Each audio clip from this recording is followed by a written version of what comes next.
Hello viewer, আসসালামু আলাইকুম। Welcome to my channel. আপনি কি একজন প্রবাসী? আপনি কি আপনার ই পাসপোর্ট অথবা এমআরপি পাসপোর্টটি রিনিউ করতে যাচ্ছেন? তাহলে এই ভিডিওটি আপনার জন্য।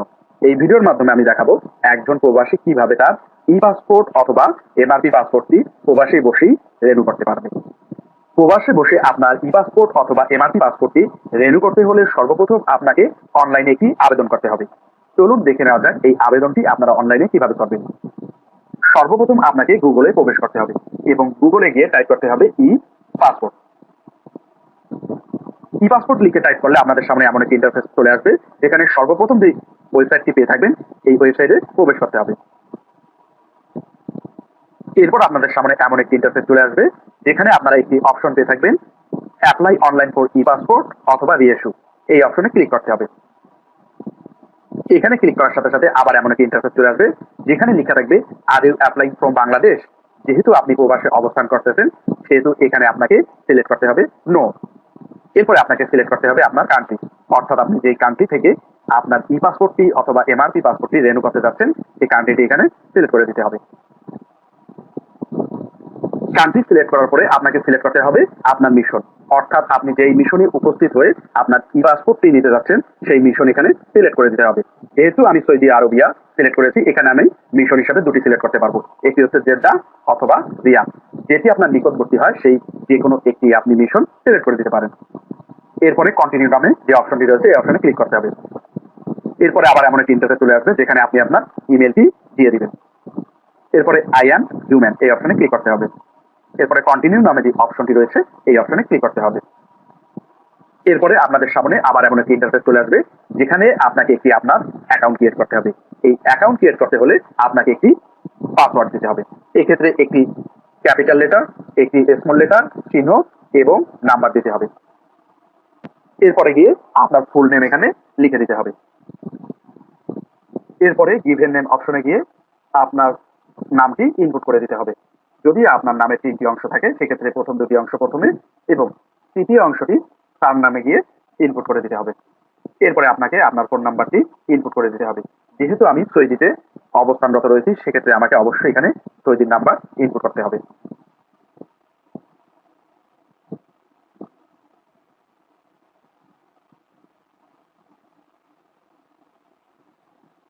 এরপরে আই এম হিউম্যান এই অপশনে ক্লিক করতে হবে। এরপরে ক্রিয়েট অ্যাকাউন্ট অপশনে ক্লিক করতে হবে। এরপরে ক্রিয়েট অ্যাকাউন্ট অপশনে ক্লিক করার সাথে সাথে আবার এমন একটি ইন্টারফেস চলে আসবে, যেখানে আপনাকে আপনার অ্যাকাউন্টটি অ্যাক্টিভ করে নিতে হবে। এক্ষেত্রে অবশ্যই আপনি যে ইমেল নাম্বারটি ব্যবহার করেছেন এই ইমেল নম্বরে প্রবেশ করতে হবে। এখানে প্রবেশ করার সাথে সাথে আপনি একটি ই পাসপোর্ট থেকে লিঙ্ক পেয়ে থাকবেন। এই লিঙ্কে ক্লিক করতে হবে। এখানে ক্লিক করার সাথে সাথে আপনার অ্যাকাউন্টটি অ্যাক্টিভ হয়ে যাবে। এরপরে আপনাকে সাইন ইন নামে যে অপশনটি রয়েছে এই অপশনে ক্লিক করতে হবে। এরপরে আপনি আপনার অ্যাকাউন্টের বিপরীতে যে পাসওয়ার্ডটি দিয়েছেন এই পাসওয়ার্ডটি ইনপুট করে দিতে হবে। এরপরে আই এম হিউম্যান এই অপশনে ক্লিক করতে হবে, সাইন ইন অপশনে ক্লিক করতে হবে। এরপর আপনাদের সামনে আবার এমন একটি ইন্টারফেস চলে আসবে, যেখানে আপনাকে ই পাসপোর্টটি রিনিউ করতে হলে অ্যাপ্লাই ফর ই পাসপোর্ট এই অপশনে ক্লিক করতে হবে। এখানে ক্লিক করার সাথে সাথে আবার এমন একটি ইন্টারফেস চলে আসবে, যেখানে আপনাকে আপনার ই পাসপোর্টের টাইপটি সিলেক্ট করতে হবে। এখানে আপনারা দুটি অপশন পেয়ে থাকবেন, একটি হচ্ছে অর্ডিনারি পাসপোর্ট আর একটি হচ্ছে অফিসিয়াল পাসপোর্ট। যেহেতু আপনি একজন প্রবাসী, সেহেতু আপনাকে অবশ্যই অর্ডিনারি পাসপোর্টটি সিলেক্ট করে দিতে হবে। এরপরে সেভ এন্ড কন্টিনিউ নামে যে অপশনটি রয়েছে এই অপশনে ক্লিক করতে হবে। এখানে ক্লিক করার সাথে সাথে আবার এমন একটি ইন্টারফেস চলে আসবে। আপনি যদি নিজে পাসপোর্টটি আবেদন করে থাকেন, সেক্ষেত্রে apply for myself option select করবেন। যেহেতু আমি নিজেই আমার ই পাসপোর্টটি রিনিউ করার জন্য অ্যাপ্লাই করছি, সেক্ষেত্রে আমি এখানে টিক মার্ক দিয়ে দিব। এরপরে জেন্ডার সিলেক্ট করে দিতে হবে। এরপরে যে অপশনগুলো রয়েছে full name, given name, surname, এগুলো অটোমেটিক ফিল আপ হয়ে যাবে। যদি আমি এখানে অ্যাপ্লাই ফর মাইসেলফ না টিক দিতাম, সেক্ষেত্রে আপনাকে এখানে ম্যানুয়ালি বসিয়ে নিতে হবে। এরপরে আপনার প্রফেশন এখানে সিলেক্ট করে দিতে হবে। এরপরে আপনার রিলিজিয়স, এখানে আপনার রিলিজিয়স সিলেক্ট করে দিতে হবে। এরপরে সিলেক্ট কান্ট্রি কোড অপশনে গিয়ে আপনি আপনার বর্তমানে যে কান্ট্রি রয়েছে সেই কান্ট্রির কোড এবং ফোন নাম্বার নির্দিষ্ট বক্সে দিয়ে দিবেন। এরপরে বার্থ ডেট, অর্থাৎ আপনি যে দেশে জন্মগ্রহণ করেছেন সেই দেশটি এখানে সিলেক্ট করে দিবেন। এরপর ডিস্ট্রিক্ট সিলেক্ট করে দিবেন। অর্থাৎ আপনি যেই ডিস্ট্রিক্টে জন্মগ্রহণ করেছেন অ্যাজ পার এনআইডি অনুযায়ী আপনি আপনার এখানে জন্ম স্থান সিলেক্ট করে দিবেন। এরপরে জন্ম সাল এখানে সিলেক্ট করে দিবেন।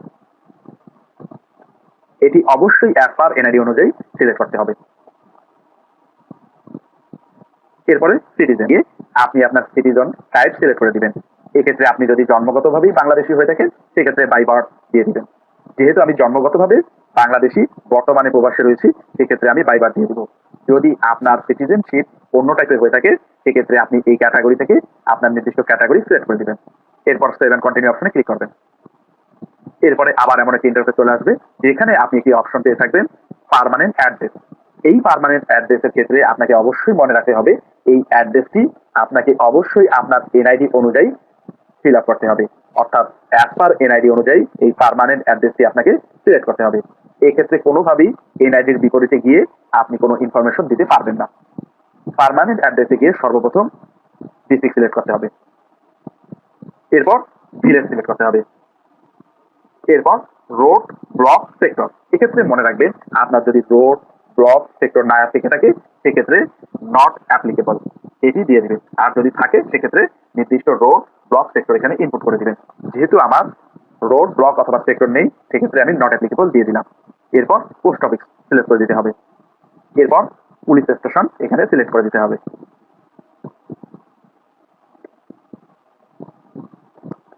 এরপরে পেজ এন্ড অ্যাড্রেস। এই পেজ এন্ড অ্যাড্রেসের ক্ষেত্রে অনেক প্রবাসী ভুলভাবে তাদের পেজ এন্ড অ্যাড্রেস ইনপুট করে থাকে। অর্থাৎ তারা তাদের বাংলাদেশের পেজ এন্ড অ্যাড্রেস এখানে ইনপুট করে থাকে। এক্ষেত্রে মনে রাখতে হবে আপনার পেজ এন্ড অ্যাড্রেস বলতে বোঝানো হয় আপনি বর্তমানে প্রবাসে যে জায়গায় অবস্থান করছেন সেটাই আপনার পেজ এন্ড অ্যাড্রেস। যেহেতু আমি সৌদিতে অবস্থান করছি সেক্ষেত্রে আমাকে এখানে সৌদি সিলেক্ট করে দিতে হবে। এরপরে আপনাকে আপনার স্ট্রিট অ্যাড্রেস ইনপুট করে দিতে হবে। এরপরে আপনার সিটি এখানে ইনপুট করে দিতে হবে। এরপরে আপনার জিপ কোড এখানে ইনপুট করে দিতে হবে। এরপরে আপনার বাংলাদেশি মিশন এখানে সিলেক্ট করে দিতে হবে। যেহেতু আমি জেদ্দা থেকে আমার ই পাসপোর্টটি রেনিউ করবো সেক্ষেত্রে আমি এখানে জেদ্দা সিলেক্ট করে দিব। এরপরে সেভ এন্ড কন্টিনিউ নামে যে অপশনটি রয়েছে এরপরে আপনাদের সামনে এমন একটি ইন্টারফেস চলে আসবে। এটি হচ্ছে পাসপোর্ট রেনিউয়ের ক্ষেত্রে অত্যন্ত গুরুত্বপূর্ণ পার্ট। এক্ষেত্রে সর্বপ্রথম আপনাকে আপনার আইডি ডকুমেন্টেশন হিসাবে আপনার এনআইডি কার্ডের নম্বর দিতে হবে। আপনি আপনার এনআইডি কার্ডের নাম্বার দেওয়ার সাথে সাথে ডান পাশে একটি ডায়লগ বক্স পাবেন যেখানে লেখা থাকবে data found in NID system. এরপরে আপনাকে আপনার পাসপোর্ট ক্যাটাগরি সিলেক্ট করতে হবে। অর্থাৎ আপনার যদি এমআরপি পাসপোর্ট পূর্বে থেকে থাকে সেক্ষেত্রে আপনি yes I have a machine readable passport select করতে হবে। যদি আপনার ই পাসপোর্ট থেকে থাকে সেক্ষেত্রে yes I have a electronic passport এটি সিলেক্ট করতে হবে। আর যদি আপনার কোনো পাসপোর্ট না থেকে থাকে সেক্ষেত্রে আপনি এখানে সিলেক্ট করবেন no I have not any passport yet.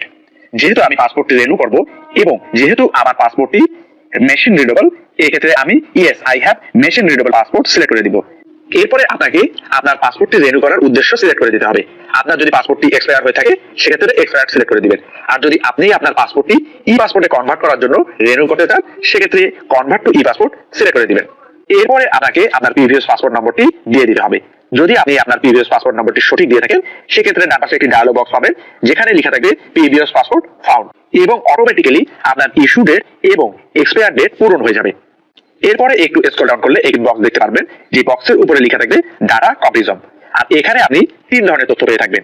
একটি হচ্ছে অ্যাপ্লিকেশন ডাটা, অন্যটি হচ্ছে এনআইডি ডাটা, আরেকটি হচ্ছে প্রিভিয়াস এমআরপি অথবা ই পাসপোর্টের ডাটা। এক্ষেত্রে এসে এই তিন ধরনের ডাটা অর্থাৎ অ্যাপ্লিকেশন ডাটা, এনআইডি ডাটা এবং প্রিভিয়াস ডাটা এই তিন ধরনের ডাটা সঠিক রয়েছে কিনা তা ভালোভাবে দেখতে হবে। কোনো কারণে যদি আপনার প্রিভিয়াস এমআরপি পাসপোর্টের ডাটার সাথে অ্যাপ্লিক্যান্ট ডাটা ভিন্ন হয়ে থাকে সেক্ষেত্রে আপনার পাসপোর্ট রিওয়ার্কে চলে যেতে পারে। সকল তথ্য পূরণের পরে নিচে একটি অপশন পেয়ে থাকবেন do you have any passport of other countries. যদি আপনার অন্য দেশের পাসপোর্ট থেকে থাকে সেক্ষেত্রে ইয়েস দিবেন, আর যদি না থেকে থাকে সেক্ষেত্রে নো দিয়ে সেভ এন্ড কন্টিনিউ অপশনে ক্লিক করতে হবে। সেভ এন্ড কন্টিনিউ অপশনে ক্লিক করার সাথে সাথে আপনাদের সামনে এমন একটি ইন্টারফেস চলে আসবে যেখানে সর্বপ্রথম আপনাকে আপনার প্যারেন্টাল ইনফরমেশন দিতে হবে। প্যারেন্টাল ইনফরমেশন গিয়ে সর্বপ্রথম আপনি আপনার পিতার নাম লিখে দিবেন। এরপরে তার প্রফেশন দিয়ে দিতে হবে। এরপরে তার ন্যাশনালিটি অর্থাৎ সে কোন দেশে জন্মগ্রহণ করেছে সেই ন্যাশনালিটি দিয়ে দিতে হবে। এরপরে ন্যাশনাল আইডি নম্বর। আপনার বয়স যদি 18 বছরের নিচে হয়ে থাকে সেক্ষেত্রে অবশ্যই আপনাকে ন্যাশনাল আইডি নম্বর দিয়ে দিতে হবে। কিন্তু আপনার বয়স যদি 18-র উপরে হয় এবং আপনার যদি ন্যাশনাল আইডি কার্ড থেকে থাকে সেক্ষেত্রে এখানে ন্যাশনাল আইডি নাম্বার না দিলেও হবে। এরপরে মাদার ইনফরমেশনে গিয়ে আপনি আপনার মায়ের নাম দিয়ে দিবেন। এরপরে তার প্রফেশন দিয়ে দিবেন। এরপরে তার ন্যাশনালিটি দিয়ে দিতে হবে। এরপরে ন্যাশনাল আইডি নম্বর। এই ক্ষেত্রে আপনি যদি নাবালক হয়ে থাকেন সেক্ষেত্রে অবশ্যই আপনার মাতার এনআইডি নম্বর দিয়ে দিতে হবে। তাছাড়া এই অপশনটি আপনি যদি ফাঁকা রেখে দেন সেক্ষেত্রে কোনো প্রবলেম নেই। এরপরে লিগ্যাল গার্ডিয়ান ইনফরমেশন। আবেদন করে যদি নাবালক হয়ে থাকে সেক্ষেত্রে অবশ্যই তার লিগ্যাল গার্ডিয়ান থাকতে হবে। এখানে তার লিগ্যাল গার্ডিয়ানের ইনফরমেশন ইনপুট করে দিতে হবে। যদি আবেদনকারী নাবালক না হয়ে থাকে সেক্ষেত্রে এখানে লিগ্যাল গার্ডিয়ান ইনফরমেশন দেওয়ার কোনো প্রয়োজন নেই। এরপরে আপনি একটি অপশন পেয়ে থাকবেন সেভ এন্ড কন্টিনিউ, এই অপশনে ক্লিক করতে হবে। এরপর আপনার সামনে এমন একটি ইন্টারফেস চলে আসবে। এই ক্ষেত্রে আপনি যদি সিঙ্গেল হয়ে থাকেন সেক্ষেত্রে সিঙ্গেল দিতে হবে, ম্যারিড হলে ম্যারিড দিতে হবে, ডিভোর্স হলে ডিভোর্স দিতে হবে। যেহেতু আমি সিঙ্গেল সেক্ষেত্রে এখানে আমি সিঙ্গেল অপশনে ক্লিক করে দিব। এরপরে সেভ এন্ড কন্টিনিউ অপশনে ক্লিক করতে হবে। এরপরে এমার্জেন্সি কন্টাক্ট। এই এমার্জেন্সি কন্টাক্টে গিয়ে আপনি আপনার পরিবারের যে কোনো একজন অথবা আপনার পরিবারের বাইরের যে কেউ একজনের এই ইনফরমেশন ইনপুট করতে হবে। ধরি আমি আমার ব্রাদারকে এমার্জেন্সি কন্টাক্টে রাখতে যাচ্ছি। এই ক্ষেত্রে সর্বপ্রথম তার নাম দিয়ে দিতে হবে। এরপরে অ্যাড্রেসে গিয়ে তার অ্যাড্রেস সিলেক্ট করে দিতে হবে।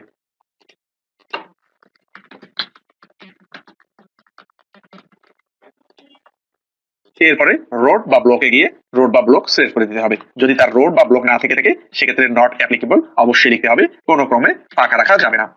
এরপরে তার পোস্টাল কোড দিয়ে দিতে হবে।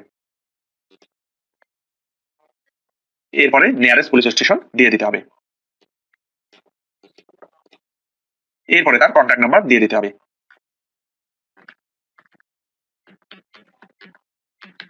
এরপরে সেভ এন্ড কন্টিনিউ নামে যে অপশনটি রয়েছে এই অপশনে ক্লিক করতে হবে। এরপরে আপনাদের সামনে আবার এমন একটি ইন্টারফেস চলে আসবে যেখানে আপনাকে আপনার ডেলিভারি অপশন এবং অ্যাপয়েন্টমেন্ট ডেট সিলেক্ট করতে হবে। আপনি যদি রেগুলার ডেলিভারি নিতে চান সেক্ষেত্রে রেগুলার ডেলিভারি সিলেক্ট করতে হবে। আপনি যদি এক্সপ্রেস ডেলিভারি নিতে চান সেক্ষেত্রে এক্সপ্রেস ডেলিভারি সিলেক্ট করতে হবে। এক্সপ্রেস ডেলিভারি সিলেক্ট করলে আপনাকে অতিরিক্ত চার্জ প্রদান করতে হবে। আমি যেহেতু রেগুলার ডেলিভারি মাধ্যমে ই পাসপোর্টই গ্রহণ করব সেক্ষেত্রে আমি এখানে রেগুলার ডেলিভারি সিলেক্ট করে দিলাম।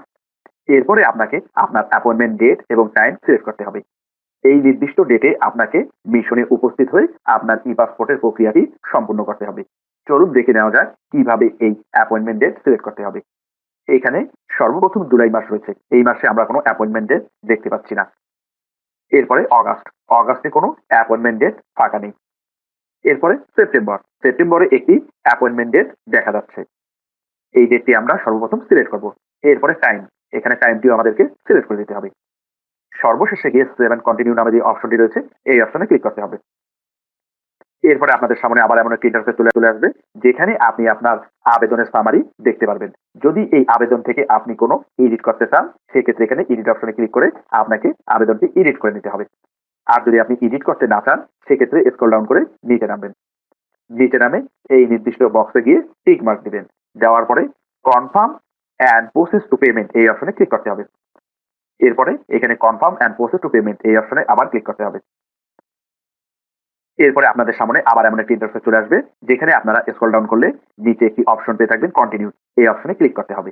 এখানে আপনাকে অবশ্যই মনে রাখতে হবে আপনি আপনার পাসপোর্টের যে ফিটি রয়েছে এটি অনলাইনে পেমেন্ট করতে পারবেন না। আপনাকে অবশ্যই মিশনে গিয়ে উপস্থিত হয়ে আপনার এই নির্দিষ্ট ফিটি মিশনে প্রদান করতে হবে। এরপরে কন্টিনিউ অপশনে ক্লিক করতে হবে। এরপর আপনাদের সামনে আবার এমন একটি ইন্টারফেস চলে আসবে যেখানে আমরা স্ক্রল ডাউন করলে প্রিন্ট সামারি নামে একটি অপশন পেয়ে থাকবো, এই অপশনে ক্লিক করতে হবে। এই অপশনে ক্লিক করে আমরা আমাদের প্রিন্ট সামারিটি প্রিন্ট করে নিতে পারি। প্রয়োজনে এটি আমরা সেভ অপশনে ক্লিক করে সেভ করে নিতে পারি। এরপর download application form and printing অপশনে ক্লিক করে আমরা আমাদের অ্যাপ্লিকেশনের সামারিটি প্রয়োজনে প্রিন্ট করে নিতে পারি অথবা প্রয়োজনে সেভ করে নিতে পারি। চলুন এবার জেনে নেওয়া যাক ই পাসপোর্টটি রেনু অথবা রিইস্যু করতে অ্যাপয়েন্টমেন্ট ডেটে আপনারা মিশনে কি কি ডকুমেন্ট নিয়ে উপস্থিত হবেন। সর্বপ্রথম আপনাকে প্রিন্টেড অ্যাপ্লিকেশন সামারি প্রিন্ট করে নিয়ে যেতে হবে। এরপরে আইডেন্টি ডকুমেন্টস হিসাবে আপনাকে এনআইডি অথবা বার্থ সার্টিফিকেট অবশ্যই সাথে নিয়ে যেতে হবে। এরপরে প্রিভিয়াস পাসপোর্ট, আপনি যদি রেনিউ অথবা রিইস্যু পাসপোর্ট করতে চান সেক্ষেত্রে অবশ্যই আপনার পূর্বের পাসপোর্টটি নিয়ে মিশনে হাজির হতে হবে। এছাড়া আপনি যদি আপনার ই পাসপোর্ট অথবা এমআরপি পাসপোর্টের কোনো নাম, ঠিকানা, অন্য কিছু যদি পরিবর্তন করতে চান সেক্ষেত্রে এডিশনাল ডকুমেন্ট অবশ্যই সাথে নিয়ে মিশনে উপস্থিত হতে হবে। প্রবাসী ভাইদের ই পাসপোর্ট রেনু অথবা রিইস্যু নিয়ে যদি কোনো প্রশ্ন থেকে থাকে সেক্ষেত্রে অবশ্যই কমেন্টের মাধ্যমে করবেন, তার সমাধান দেওয়ার চেষ্টা করব। ধন্যবাদ।